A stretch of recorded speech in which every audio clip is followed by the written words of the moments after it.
Olá, estamos juntos para mais um vídeo da nossa série de número 8, falando sobre o avivamento que eu preciso. A paz do Senhor Jesus.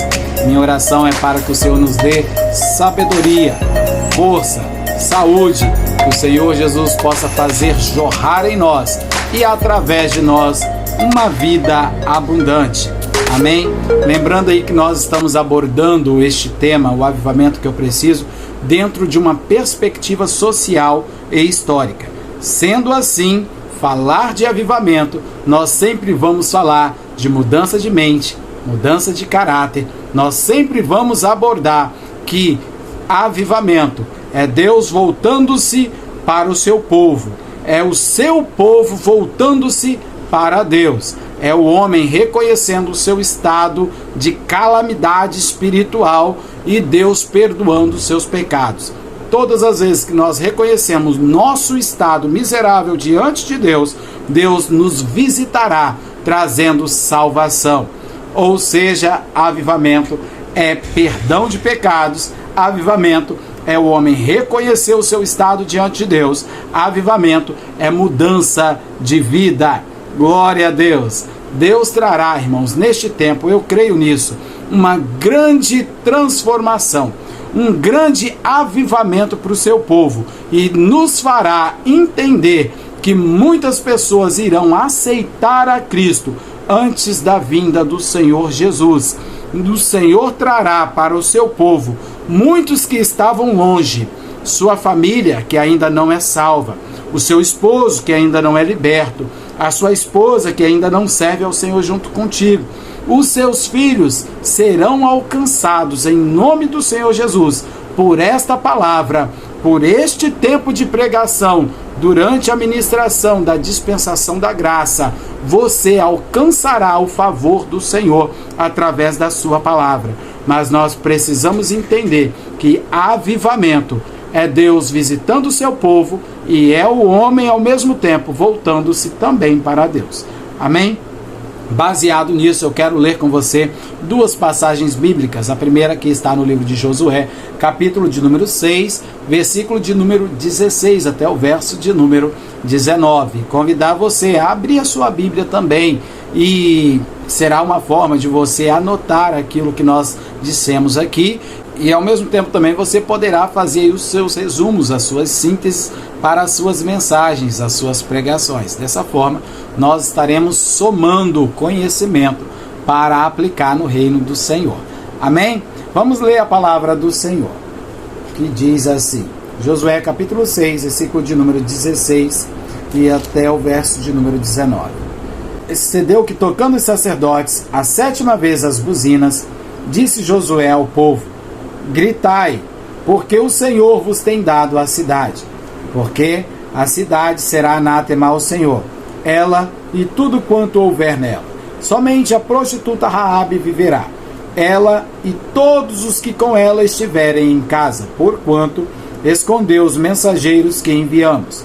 Tão somente guardai-vos do anátema, que não vos metais em anátema tomando dela. E assim façais maldito o arraial de Israel, e o turveis. Porém, toda a prata e o ouro, gravem isso, irmãos. Porém, toda a prata e ouro e os vasos de metal e de ferro são consagrados ao Senhor, irão ao tesouro do Senhor. Aleluias. A segunda referência, Josué, capítulo de número 7, versículo de número 16 até o verso de número 21. Diz assim: Então Josué se levantou de madrugada e fez chegar a Israel, segundo as suas tribos. E a tribo de Judá foi tomada, e fazendo chegar a tribo de Judá, tomou a família de Zerá. Fazendo chegar a família de Zerá, homem por homem, foi tomado Zabdi. E fazendo chegar a sua casa, homem por homem, foi tomado Acã, filho de Carme, filho de Zabdi, filho de Zerá, da tribo de Judá. Então disse Josué a Acã: Filho meu, peço-te glória ao Senhor, Deus de Israel, e faze confissão perante ele, e declara-me agora o que fizeste. Não me ocultes E respondeu Acã a Josué e disse: verdadeiramente pequei contra o Senhor Deus de Israel, e fiz assim e assim. Verso de número 21. Quando vi entre os despojos uma boa capa babilônica, e 200 ciclos de prata, e uma cunha de ouro de peso de 50 ciclos, cobicei-os e tomei-os, e eis que estão escondidos na terra, no meio da minha tenda, e a prata debaixo dela. Meu querido, eu tomei esses dois textos bíblicos aqui, simplesmente para abordarmos a vida desse personagem bíblico que é Acã. Nós precisamos aprender com os erros de Acã. Olha só, deixa eu ler aqui a nossa apostila, e se você quiser essa apostila aqui, é só entrar em contato com a gente aí. Deixa nos seus comentários, eu acho que no vídeo de número 6 e no vídeo de número 7 tem o número do nosso telefone, onde você poderá nos contactar. Quero ler com você, olha. Nessa passagem do livro de Josué, no capítulo de número 7, nos conta sobre uma guerra entre a nação de Israel e o povo de Ai, onde esses eram a minoria, e mesmo assim os filhos de Israel conseguiram os resistir em peleja.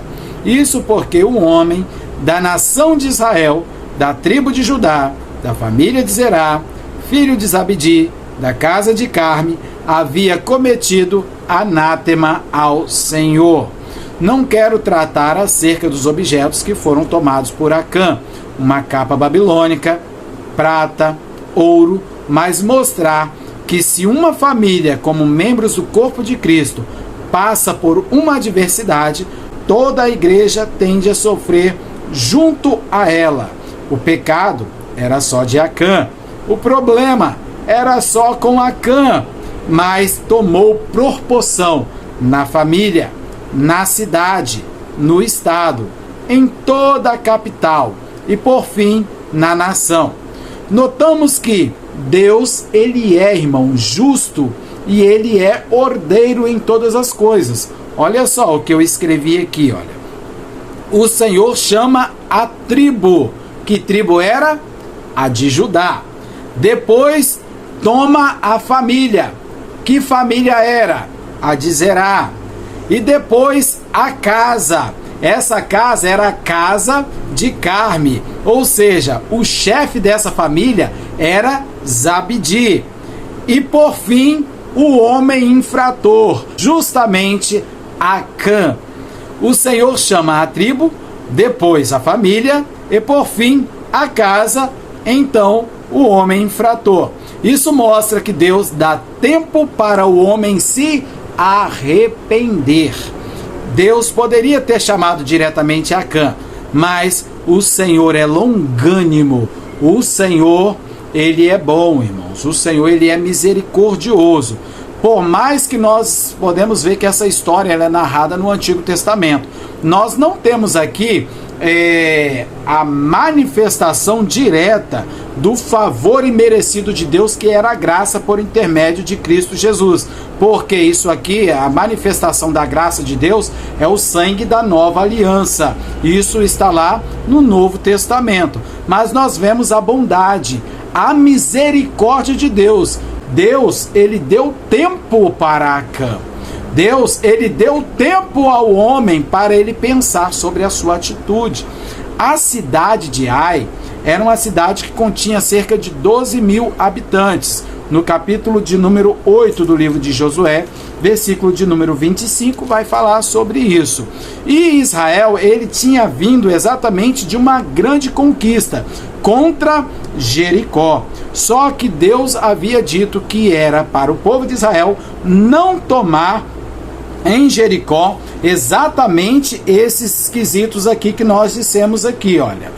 Tão somente guardai-vos do anátema, para que não vos metais em anátema tomando dela. E o que era anátema? Era o que estava sendo consagrado aos deuses daquele povo, daquela terra, daquela gente que habitava em Jericó.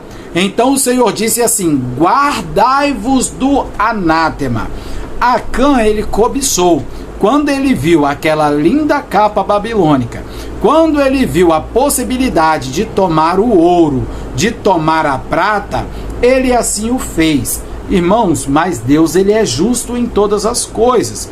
Nós vemos que o pecado foi de Acã, mas quando a gente vê no versículo de número 11 do capítulo de número 7, olha só, Deus diz assim, olha, Israel pecou e até transgrediram o meu concerto, que lhes tinha ordenado, e até tomaram do anátema, também furtaram, e também mentiram, e até debaixo de sua bagagem o puseram.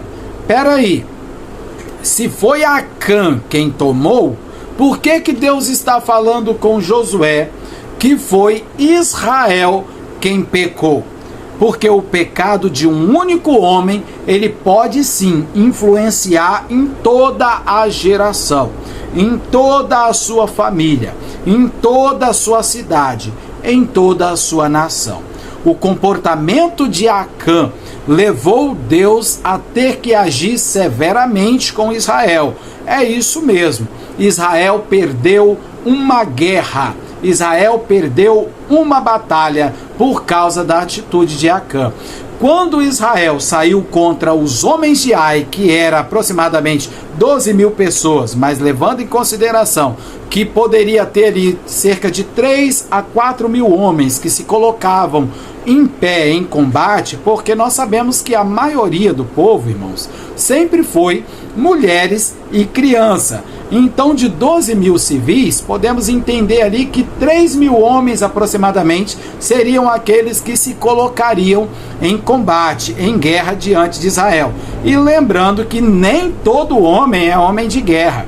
Por mais que o tempo era um tempo em que os homens defendiam as suas tribos através de espadas, né, através ali de lanças, eles se colocavam e lutavam mesmo, mas nós podemos ver que nem todos os homens eram homens de combate.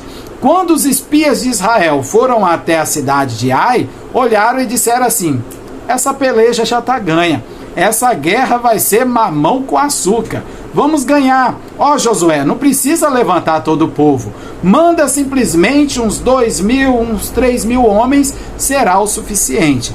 Quando Israel entrou em combate contra os homens de Ai, diz o texto bíblico que Israel começou a perder a guerra. Começou a cair 1, 2, 10, 20, 30, 36 homens de Israel caíram em combate. Israel fugiu. E quando chegou até o arraial, Josué ficou sem entender o que tinha acontecido, porque Deus realmente estava com Israel. Mas nós vemos que Deus, ele não opera, irmãos, aonde há pecado escondido. Deus, ele não opera aonde há atitudes que não louvam o nome santo do Senhor. Porque aquele comportamento de Acã, simbolicamente podemos dizer que é o desejo por ganhos pessoais. E isso nos traz distração aos propósitos que Deus tem para conosco. Devemos então rejeitar qualquer objeto que sejam lembranças de uma vida de rebelião contra Deus. Aquela atitude que Acã estava tomando era uma atitude contraditória àquilo que Deus queria fazer à vida espiritual de Israel. E Deus tão somente precisou tratar. Agora, a questão é que quando Acã toma a capa babilônica, quando Acã toma a prata, quando Acã toma o ouro, Deus havia dito a Israel o seguinte, olha só, versículo de número 19 do capítulo de número 6. Porém, toda a prata e o ouro e os vasos de metal e de ferro são consagrados ao Senhor e irão ao tesouro de Israel. Irmãos, isso aqui é um perigo muito grande, porque Deus já havia dito que a prata era dele, o ouro era dele. Se Acã toma tudo aquilo ali e leva diante de Josué, o que Josué iria fazer? Queima essa capa babilônica. vamos orar pela prata, vamos orar pelo ouro e nós vamos levar ao tesouro de Israel. Estaria resolvido. O negócio é que Acã mistura o que é sagrado com o que é profano. Acã coloca aquilo que Deus disse que iria trazer aos tesouros da sua casa, juntamente com aquilo que estava consagrado já aos deuses de Jericó. E ele, quando coloca debaixo da sua tenda, bem no meio da sua tenda ali, ele está simplesmente misturando o sagrado com o profano. E isso aqui é um perigo muito grande. Por isso que muitas das vezes a gente ora, clama, pede o favor de Deus, busca as mãos do Senhor ao nosso favor, e Deus muitas das vezes, irmãos, fica longe, distante, querendo que nós tiremos do nosso meio o anátema, o profano, para que o sagrado possa simplesmente estar ali. Então, irmãos, nunca misture o sagrado com o profano. Tira isso do meio de vós, tira isso do meio da tenda, porque só assim nós veremos um Deus que age literalmente pelos seus. Nós podemos ver que a atitude de Acã levou à perca de uma guerra. A atitude de Acã levou todos os seus bens a serem consumidos, porque foram queimados junto com Acã. A atitude de Acã levou ele a perder a sua família.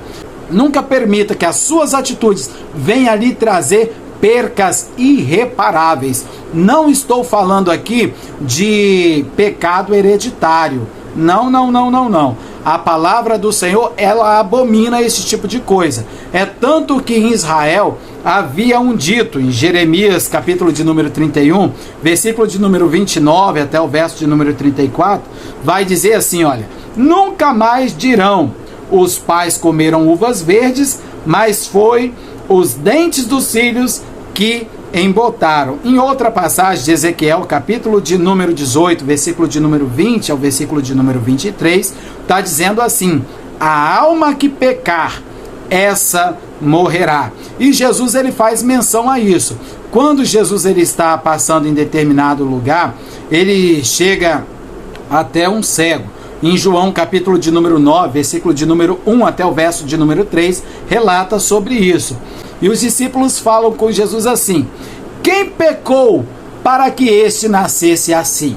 Foi ele ou foi os seus pais? Jesus diz assim: nem ele e nem os seus pais. Isso foi para que a glória de Deus se manifestasse na vida dele. O poder de Deus se manifestasse nele. Nós temos que saber, irmãos, que as nossas atitudes, ela pode sim influenciar aqueles que estão à nossa volta, como a atitude de Acã influenciou. Mas nós nunca podemos esquecer que Deus, ele fez separação desse negócio. Quando Deus chama a tribo, quando Deus chama a família, quando Deus chama o cabeça da tribo, Deus está dando tempo para o homem dizer: fui eu, Senhor, tenha misericórdia de mim, Senhor, perdoa os meus pecados, Senhor. Porque Deus quer tratar com o homem, irmãos, antes de tratar com o homem com justiça e com juízo. Deus quer perdoar os seus pecados, porque perdão de pecados também emana da justiça de Deus. Bondade também emana da justiça de Deus. Nunca espere, irmãos, a justiça de Deus, o juízo de Deus cair sobre a sua vida antes da bondade e antes da misericórdia, porque Deus dá tempo ao tempo. Por mais que a graça não tinha sido revelada ainda, porque era Cristo, mas Deus manifestou a sua graça sobre a vida de Acã. E Acã não entendeu este propósito. E Deus olhou para Israel através do feito de Acã e falou o quê? Pecaram, puseram, transgrediram, tomaram. Porque Deus olha para Israel e vê a aliança que foi feita em Abraão. Um único homem, de um único homem descende toda uma geração, todo um Israel, todo um povo. Então, se todos pecaram aqui, logo Deus está dizendo assim, é como se Deus estivesse falando: Abraão, falharam, erraram, porque agora Deus olha para Israel como um todo. Deus não olha para o seu povo como apenas um. Deus olha para eles como um todo. E nessa perspectiva nós temos que saber que as nossas atitudes, os nossos pecados, sim, fazem separação entre nós e Deus. Que nós possamos, irmãos, nesse 8º vídeo dessa série, entender isso, compreender que Deus tem uma obra grande para nossas vidas e nós não podemos de maneira alguma, não podemos ter debaixo da nossa tenda o profano junto com o sagrado. Isso é anátema, isso é pecado, ok? Para finalizar aí o nosso vídeo hoje, uma guerra foi perdida por causa de uma capa babilônica, 200 ciclos de prata, uma cunha de 50 ciclos de ouro, escondido dentro de casa. O problema aqui não era a capa, o ouro, a prata de Acã, mas a quem pertenciam os utensílios, de onde os objetos eram e a quem tinham sido consagrados. E isso gerou um grande transtorno na nação. Não necessitamos de cobiçar e tomar nada que não seja dado por Deus para garantir o nosso sustento, pois Ele é o Senhor que provê em nossas necessidades e nas nossas finanças. Glória a Deus! Quando reconhecemos nossos erros e assumimos nossas responsabilidades, garantimos a continuidade desse ciclo de bênção. Caso contrário, colhemos em massa os frutos da desobediência. Meu amado, que Deus em Cristo te abençoe. Esse foi o nosso vídeo de hoje. Fica na paz do Senhor. Eu te aguardo no último vídeo dessa série. Você não pode perder na próxima terça-feira. Deus abençoe a sua vida. É o avivamento que eu preciso. É Deus falando ao seu coração.